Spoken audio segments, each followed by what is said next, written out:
Bonjour tout le monde, je m'appelle Yannick Falardeau, je suis une artiste et je suis aussi coach d'alignement et de rayonnement. Bienvenue dans mon atelier.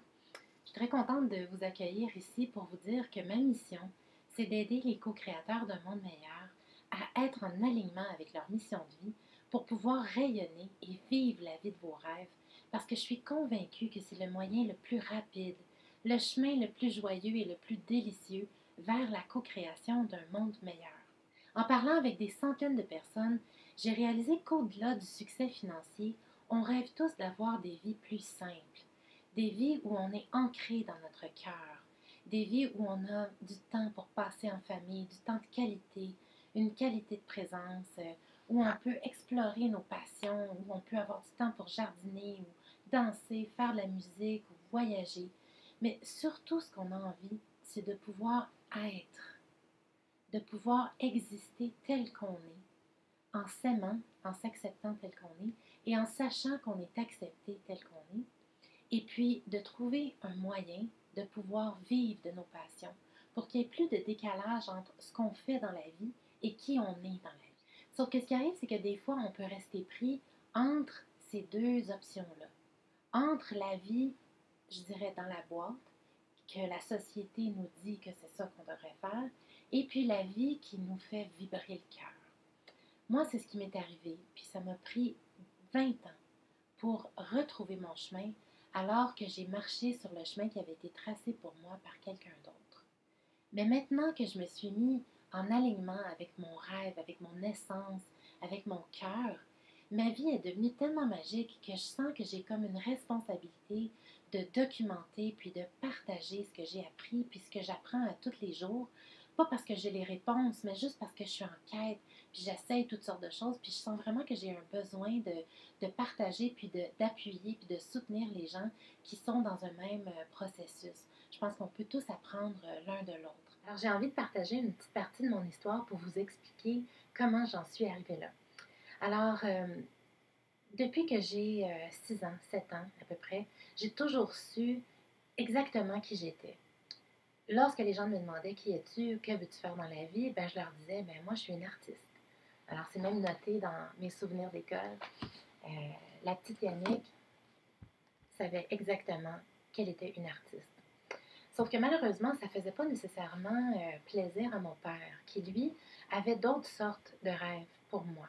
Et puis, il me guidait fortement vers une autre vie, plus académique, plus sérieuse.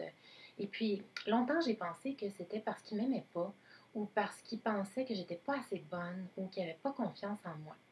Et puis, finalement, ce que j'ai réalisé avec le temps, c'est simplement parce qu'il avait extrêmement peur pour moi. Il savait que la vie, c'était difficile, puis il voulait que je sois outillée. Puis là, il avait vraiment peur que si je me lançais dans une vie de bohème, à peindre et puis à être une artiste, que j'étais pour crever de faim, que je ne réussirais pas à vivre de mon art, parce qu'il savait très bien que très peu d'artistes vivent de son art. C'était sa croyance à lui.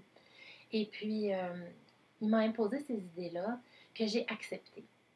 Alors, c'est certain que je les ai acceptées, mais de façon subconsciente, parce que devant, je lui tenais tête, puis je lui disais non, moi je vais être une artiste. Et puis, quand à 16 ans, il m'a poussée à l'extérieur du nid familial, je suis partie la tête haute, puis j'étais confiante, puis je me suis inscrite dans une école d'art plastique, et puis je suis partie dans la vie avec l'idée que j'étais pour être une artiste. J'avais l'air vraiment très confiante à l'extérieur, mais en dedans de moi, mes fondations étaient vraiment pas solides.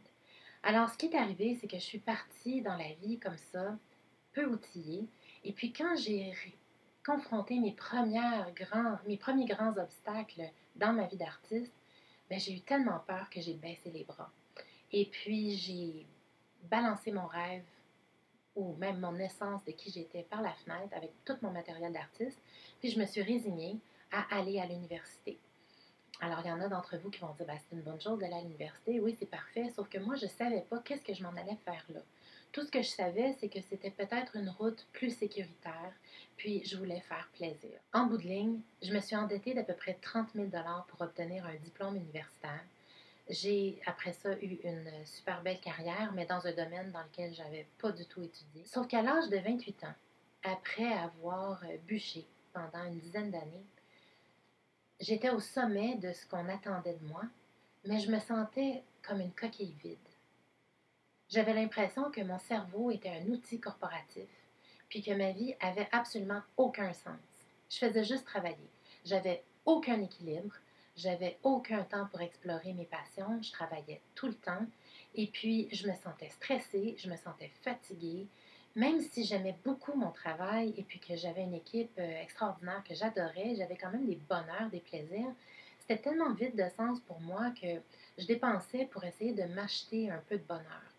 Puis un jour, mon patron vient me voir. Il m'avait téléphoné à 8 heures le soir, un samedi soir, alors que j'avais déjà travaillé 70 heures par semaine. Puis j'essayais d'y expliquer qu'il ne pouvait pas m'appeler à 8 heures le soir, que j'avais besoin d'un peu de repos, puis d'un peu de distance de mon travail pour pouvoir être plus efficace. Puis il me regardait en pleine face, puis il était un peu fâché, puis il m'a dit Little girl, I own you and your time. Alors, petite fille, tu m'appartiens, toi et ton temps. Ça a été un point tournant dans ma vie. Je l'ai regardé en pleine face et j'ai démissionné. J'ai tourné les talons, je suis sortie de là, puis je me suis promis que plus jamais j'aurais un patron, plus jamais que je me sentirais comme une esclave. Alors j'ai décidé à ce moment-là de démarrer ma propre entreprise. Puis mon but, c'était de sauver la planète. Je ne savais pas exactement qu'est-ce que j'étais pour faire, mais je savais qu'il fallait absolument que je trouve un moyen que mes connaissances, mon expérience, mon expertise soient utiles à la société, à la vie. Sauf que la vie a la façon d'organiser les choses. Des fois, c'est un peu imprévisible. Alors, le jour où j'ai terminé mon plan d'affaires et puis que j'étais convaincue de ma mission, j'ai appris que j'étais enceinte. Et comme ça, toute ma vie a changé. Parce que là, ce que j'ai compris dans cet instant-là, c'était que ma mission à moi, c'était d'apprendre à avoir de l'amour inconditionnel.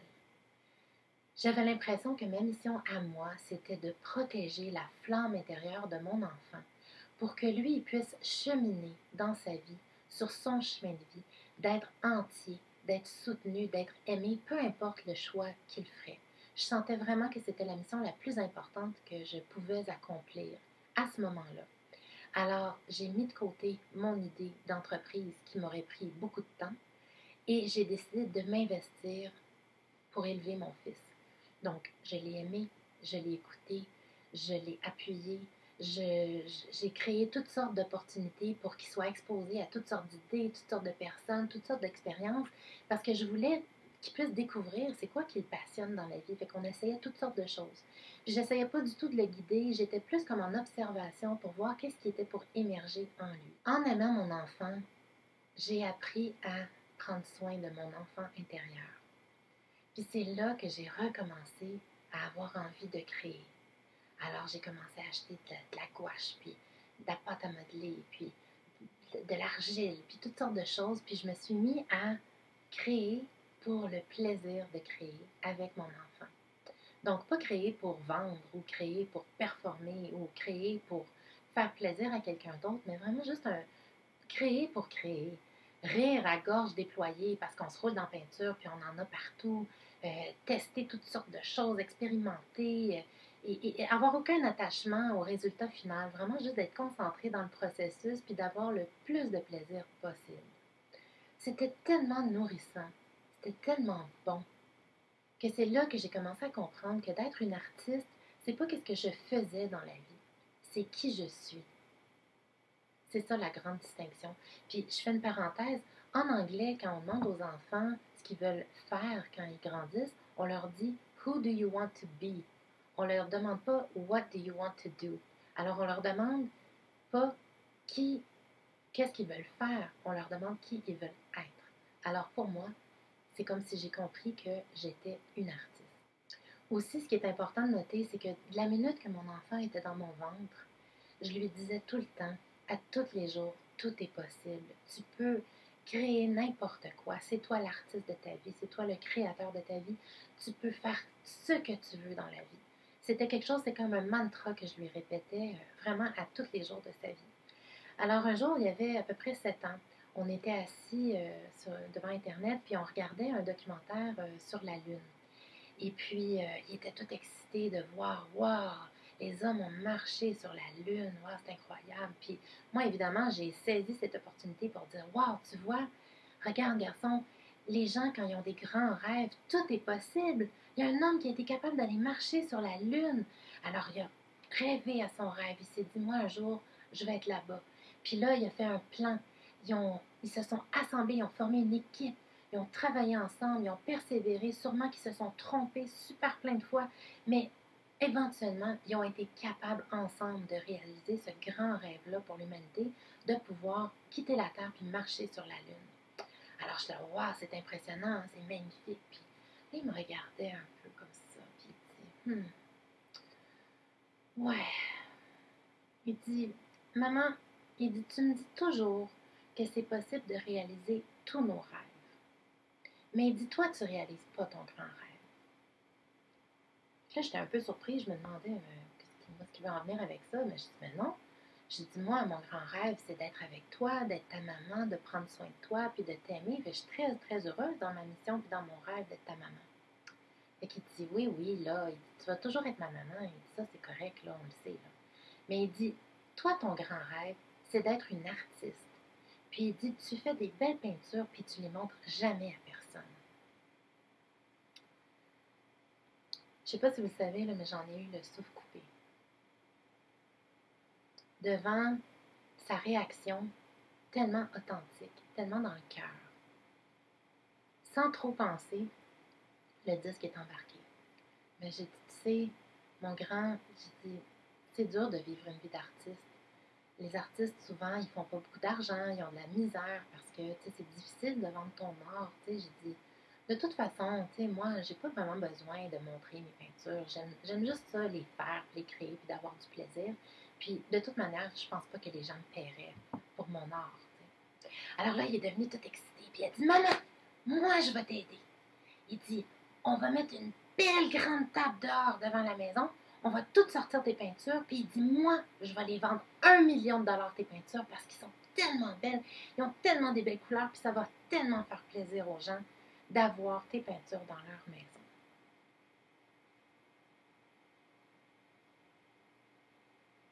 C'est là que j'ai compris que je ne pouvais pas juste dire à mon fils de croire en ses rêves, puis d'avancer, puis de s'accomplir, si moi je ne le faisais pas, si je n'étais pas entière dans mon processus.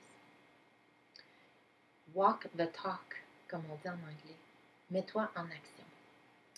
Alors, c'est à ce moment-là, c'est cette journée-là, ça a été un énorme point tournant. Tu sais, les enfants, des fois, sont les meilleurs professeurs qu'on peut avoir, les meilleurs guides, parce qu'ils sont entiers, ils sont dans leur cœur. Alors, j'ai décidé que j'étais pour me mettre en action sur ma vie de rêve. Et puis, dès que j'ai pris cette décision-là, que je me suis dit, oui, c'est vrai, c'est possible, puis je vais travailler pour faire arriver mon rêve, pour le réaliser. Ben, c'est comme s'il y a une magie qui a commencé à s'opérer dans ma vie, puis les portes ont commencé à s'ouvrir. Il y avait toutes sortes d'opportunités tout d'un coup autour de moi que je ne voyais pas avant, mais que là, tout d'un coup, j'étais devenue accessible. Alors, quelques temps après cette discussion-là avec mon fils, j'ai entendu parler d'une femme qui s'appelle Geneviève Young, qui avait créé un événement qui s'appelait un Dream Class. Et puis, même si je ne savais pas exactement c'était quoi cette Dream Class-là, Geneviève était tellement rayonnante, tellement souriante, tellement dans son cœur, que je me suis dit, OK, c'est un signe, il faut absolument que je sois présente, il faut que j'aille vivre ça, il faut que je comprenne qu'est-ce qui se passe pour réaliser un rêve. Alors, en arrivant au Dream Class, Geneviève nous annonce qu'on doit se lever puis nommer notre rêve à haute voix devant les 100 personnes qui sont assemblées dans le Dream Class. Alors, dans un élan de courage, je me suis levée en premier, j'ai pris le micro, et puis j'ai regardé la salle.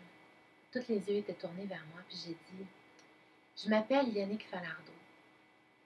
Je suis une artiste, et mon rêve, c'est que mes œuvres soient vues et que je puisse vivre de ma passion. Et puis là, je ne savais pas l'impact que ça aurait dans ma vie de faire ce petit geste-là, de juste me lever puis d'affirmer qui j'étais à haute voix devant une centaine de personnes. Mais dans la salle, j'ai senti plein d'amour. J'ai senti que tout le monde me regardait puis qu'ils croyaient que c'était possible mon rêve. Ils ne connaissaient pas mon bagage, ils ne savaient pas mes blessures, ils ne connaissaient pas mes peurs, mes inquiétudes, mes angoisses de ne pas être aimée puis de ne pas être à la hauteur et tout ça. Eux, ils voyaient juste que c'était possible, qu'il y avait un potentiel pour ça, puis ils y croyaient. Alors, j'ai eu des poignées de main, des beaux sourires, de l'encouragement, des cartes d'affaires, des références, des gens qui sont venus me voir et qui m'ont dit hey, je crois en toi, j'aimerais ça voir tes œuvres, où est-ce que je peux les voir?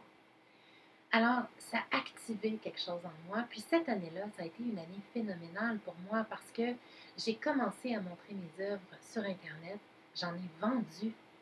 Les gens voulaient mes œuvres. C'était inouï pour moi. J'avais jamais pensé que ce serait possible, ça, pour moi. Mais les gens voulaient de mes œuvres, puis j'ai réussi à exposer ici dans les Laurentides. J'ai exposé aussi en Floride, en Californie. Ça a été un moment d'effervescence où j'étais ouverte et je disais oui à la vie. Alors maintenant, c'est à mon tour à vous inviter à venir vivre un Dream Class avec moi, puis avec mes co-créateurs. On va créer un espace sécuritaire et sacré où vous allez pouvoir venir ouvrir votre cœur, nommer votre rêve et puis recevoir toute l'aide, le soutien que vous avez besoin pour prendre la prochaine, the next step, la prochaine étape, pour prendre le prochain pas dans votre réalisation de votre rêve. C'est des moments extrêmement forts qu'on vit ensemble quand on est capable de se regarder dans les yeux.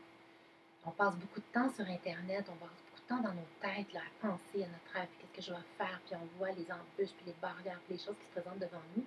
Mais quand on vient, puis qu'on contacte, on est en contact avec d'autres personnes qui sont probablement à la même place que nous, qui sont en alignement avec cette idée-là que c'est possible de s'ouvrir à la vie, puis de réaliser nos rêves, il y a de la magie qui s'opère. Alors j'ai vraiment envie de vous inviter pour que vous veniez vivre cette magie-là avec nous.